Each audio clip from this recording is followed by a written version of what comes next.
A paz do Senhor a todos, bem-vindos a mais uma videoaula preparada pela Escola Bíblica Dominical da Igreja Evangélica Assembleia de Deus em Londrina. Nesse terceiro trimestre do ano de 2024, estamos estudando sobre o Deus que governa o mundo e cuida da família, os ensinamentos divinos nos livros de Ruth e Esther para a nossa geração. Hoje falaremos sobre a lição de número 11, a humilhação de Amã e a honra de Mardoqueu. O texto áureo nos diz assim: E Amã tomou a veste e o cavalo e vestiu a Mardoqueu e o levou a cavalo pelas ruas da cidade e a pregou diante dele. Assim se fará ao homem de cuja honra o rei se agrada. Esther, capítulo 6, versículo 11. Verdade prática: Deus abate e exalta a quem Ele quer. Se humilhados, devemos glorificá-lo. Se exaltados, a glória continua sendo toda dele. A leitura bíblica está em Esther, no livro de Esther, no capítulo 6, dos versículos 1 a 14. Bem, queridos, nas lições anteriores, tratando sobre o livro de Esther, nós temos ou podemos visualizar uma coisa importante, né? Nós vemos um Deus que muitas vezes trabalha nos bastidores, um Deus que é poderoso, mas que a ação divina muitas vezes não se dá através de atos grandiosos, sobrenaturais, abalando montanhas, abrindo um mar vermelho, ou fendendo rios, ou enviando os seus anjos. Muitas vezes Deus trabalha de uma forma escondida, anônima, continua trabalhando pelo seu povo. É interessante notar que o livro de Esther nenhuma vez é mencionado diretamente o nome de Deus. Porém, em todo o livro nós vemos o agir, a providência dele. Isso porque Deus não precisa provar nada para ninguém, para homem algum. E Deus, ele tem a sua misericórdia derramada sobre o povo dele, e ele se utiliza de circunstâncias consideradas triviais no nosso cotidiano. Em 1 Coríntios, no capítulo 1, 27 e 29, Paulo diz assim: Mas Deus escolheu as coisas loucas desse mundo para confundir as sábias. E Deus escolheu as coisas fracas desse mundo para confundir as fortes. E Deus escolheu as coisas vis desse mundo e as desprezíveis e as que não são para aniquilar as que são, para que nenhuma carne se glorie diante dele. Então é o Deus que ele usa muitas das coisas pequenas, que ninguém nota, que ninguém repara, que ficam atrás das cortinas, fora dos holofotes, para trazer livramento ao seu povo. Bom, recordando os acontecimentos anteriores, particularmente da lição 10, nós temos o povo de Judá, que ainda residia na Babilônia, embora uma parte tivesse retornado para Jerusalém, depois do edito de Ciro, né? Lembrando que era o governo persa, mas uma boa parte, se não a grande maioria dos judeus, ainda fica habitando na Babilônia, dentro do contexto do Império Babilônico e agora do Império Persa, né? E dentro desse ambiente surge uma figura chamada Mardoqueu, um judeu, e seu desafeto, né, que era Amã. E esse desafeto ele existia porque Mardoqueu se recusava a se curvar diante de Amã, um homem poderoso, um homem rico, um homem influente, e ali Mardoqueu se recusava a se curvar diante dele por questões éticas e também porque um judeu só se curvava diante de Deus, e ali desperta a ira, o ódio de Amã, né? Mostrando a sua insatisfação, né? Ou mostrando o seu ódio, Amã ele começa a planejar, a tramar a destruição do povo judeu. Ou seja, o ódio dele era tão grande que ele começa a tramar, a fazer planos maléficos e usar a sua influência, o seu poder diante do imperador Assuero, para que o povo judeu e também Mardoqueu fossem destruídos, né? Então acontece, Esther, ela entra nesse contexto, né? Todo mundo já nas lições anteriores, já aprendeu que depois da deposição da rainha Vasti, Ester é escolhida como a nova rainha por Assuero, né? Assuero acaba amando, se apaixonando por Ester e escolhendo-a. Até esse momento, a identidade da etnia, da nacionalidade de Ester ainda não fora revelada.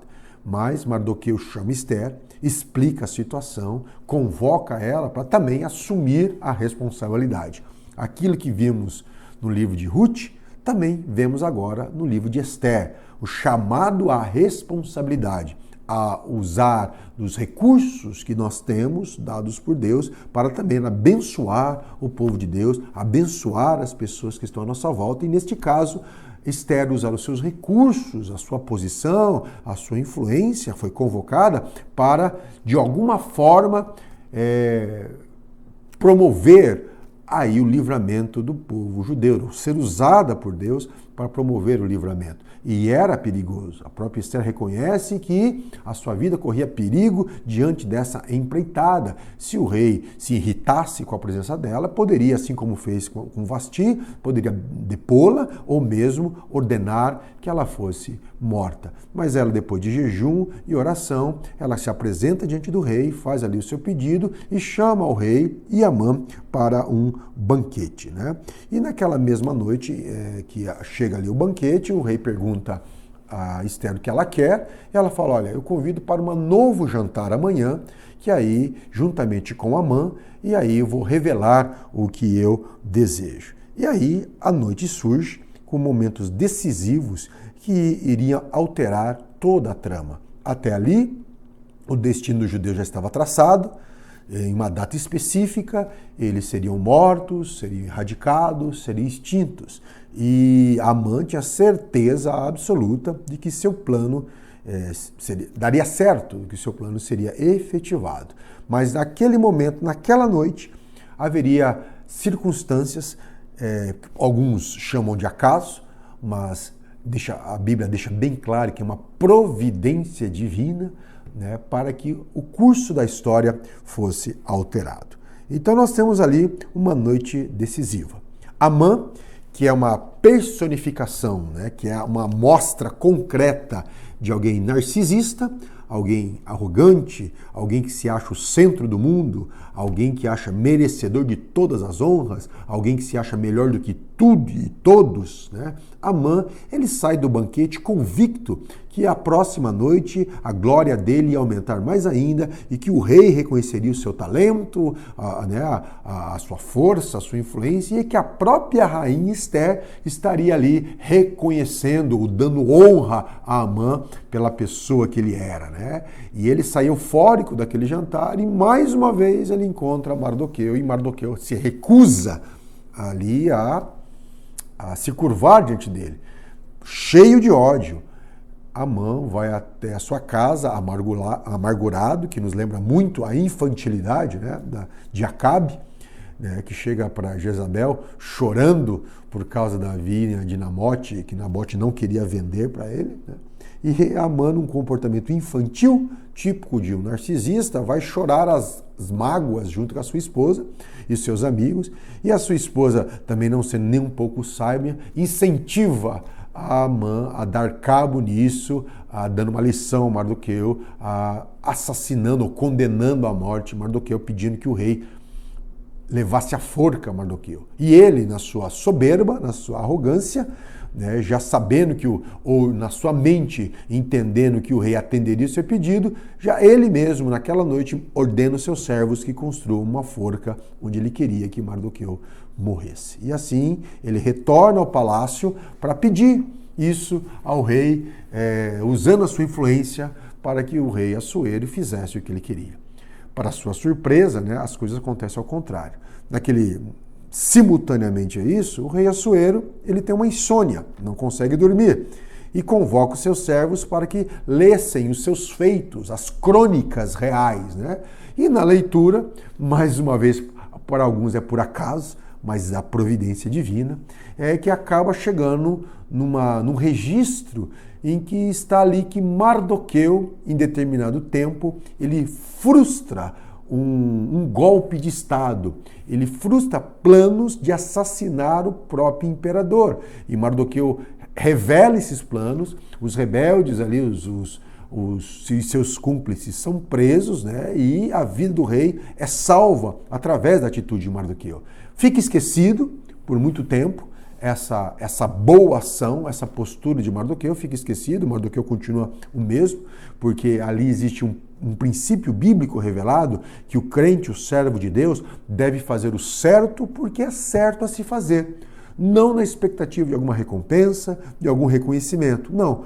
Ele é chamado a fazer a coisa certa, independente se as pessoas vão lembrar ou não da atitude que ele fez. Mardoqueu faz o certo, poupa ou salva a vida do rei, e ali nada é dado a ele em recompensa. Porém, no momento certo, quando o rei lê isso, pergunta: o que foi dado a Mardoqueu?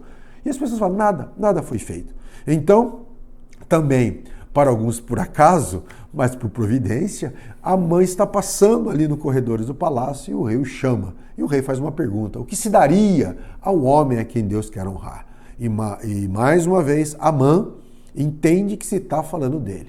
Perceba, o narcisista acha que tudo gira ao seu redor, que todo mundo está falando bem é por causa dele, que ele merece todo louvor, que ele não tem capacidade de pensar no outro, ele não tem a capacidade de refletir em dar honra ao outro, que talvez o rei estava pensando em uma outra pessoa. Não, tudo aquilo era para ele. Ele entendia na sua soberba, na sua ilusão, na sua embriaguez, na sua paixão por si mesmo, que ele seria honrado. Mais uma vez o rei queria honrá-lo. E ali ele fala que coloque a veste real sobre essa pessoa, coloque a coroa real sobre a cabeça dessa pessoa, pegue ali o melhor cavalo, o cavalo real, e essa pessoa suba no cavalo, e ali um dos príncipes importantes do reino, do império, puxe esse cavalo, um sinal de humildade, proclamando: assim se fará ao homem a quem Deus deseja, a quem o rei deseja honrar, né? E ele achando que tudo isso era para ele. Ele reflete a sua natureza ali, ele abre o coração para o rei, mostrando as suas reais intenções, quer ser honrado, quer ser colocado acima de todos os outros, quer ser colocado acima do povo e ser colocado até numa posição do próprio imperador. Ora, a postura de Naamã é a mesma postura de Lúcifer, que achando que era merecedor, sendo um querubim ungido, que quis se colocar, subir e se assentar no próprio trono de Deus. O narcisismo de Lúcifer agora é refletido no narcisismo de Amã. E ali, neste momento, o rei fala: só que não é para você, é para Mardoqueu. Mardoqueu é o homem que eu desejo honrar. E ali Amã cai numa terrível frustração, e a ironia do destino, ele fica aflito, porque o rei, o imperador, decidiu honrar o seu desafeto, o homem que não se curvava diante dele e o homem que ele queria matar, que foi ali para pedir a cabeça, ou pedir a forca, que Mardoqueu enfrentasse a forca. E vai para casa, desesperado, e agora a sua esposa e os seus amigos que tinham maleficamente o aconselhado a destruir Mardoqueu, agora eles pulam do barco e diz: olha, agora você vai cair diante desse homem, porque você já começou, ele é um judeu, ele serve Deus, e ali você vai acabar sendo destruído por esse homem que você tentou destruir. E ali começa uma reviravolta em toda a situação. É o livro de Esther. Deus trabalhando mais uma vez nos bastidores, Deus trabalhando nas circunstâncias, e Deus cuidando daqueles que o temem, e Deus protegendo e recompensando aqueles que lhe são fiéis. O crente deve trabalhar assim. O crente deve fazer o certo porque é certo, muitas vezes sofrendo prejuízo, muitas vezes sofrendo risco de vida, riscos pessoais, mas ele é instado a fazer o que é certo. Também uma lição gigantesca sobre o perigo da soberba, o perigo da arrogância, o perigo de acharmos que somos melhores do que os outros, o perigo de desejarmos o mal para o outro, o perigo da autopromoção, o como isso é ilusório, o quanto isso é maléfico, o quanto isso causa embriaguez, o quanto isso retira de nós a sobriedade e o bom senso, o quanto isso nos torna seres demoníacos, fechados, presos em nós mesmos, odiando quem não nos quem não nos elogia, odiando quem não nos presta reverência, desprezando os outros. E isso, queridos, não é uma postura de um servo de Deus. Porém, aqui nos fica uma advertência.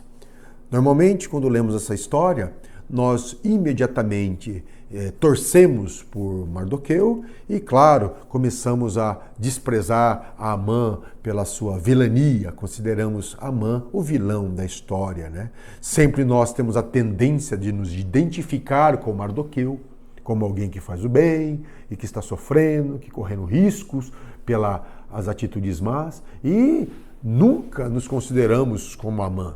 Mas será verdade isso? Como está sendo o nosso comportamento? Se nos consideramos melhor que o nosso irmão, se nos consideramos mais espirituais do que o nosso irmão, se nos consideramos mais justos do que os homens, que os demais homens, como aquele fariseu lá em Lucas 18, que subiu ao templo a orar, dando graças a Deus para não ser como os outros homens.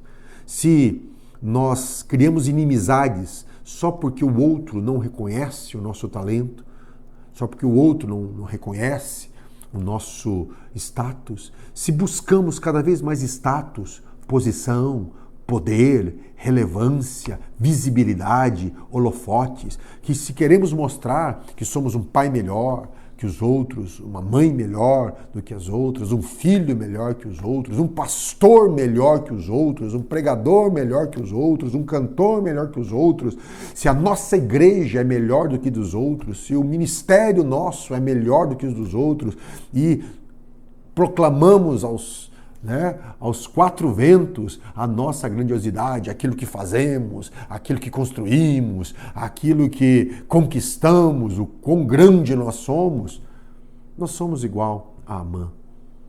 Será que não é assim que estamos vivendo dentro do reino de Deus? Será que os nossos ressentimentos, os nossos conflitos, será que as nossas discussões, será que as nossas batalhas e guerras dentro da igreja e fora dela, dentro do lar, não são por isso? O nosso narcisismo dominando? Será que é por causa disso que nos recusamos a perdoar, a liberar perdão ou a pedir perdão, porque nos reconhecemos nossos próprios erros? Será que não é por causa disso que estamos fechados dentro de nós, odiando, ressentidos, amargurados e talvez não declarando isso, mas no íntimo, desejando o mal do outro ou até se alegrando quando o outro sofre algum revés na vida? Será nós nos identificamos tanto com Mardoqueu, mas será que no fundo nós não estamos nos comportando como Amã? E é um perigo. É um perigo.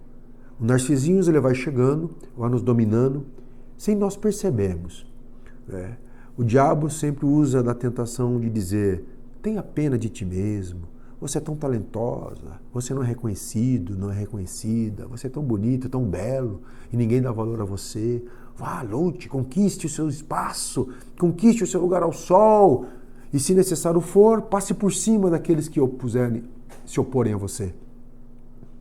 Será que nós não estamos comportando como Mardoqueu? Ou, desculpe, como Amã, e deixando a humildade de lado?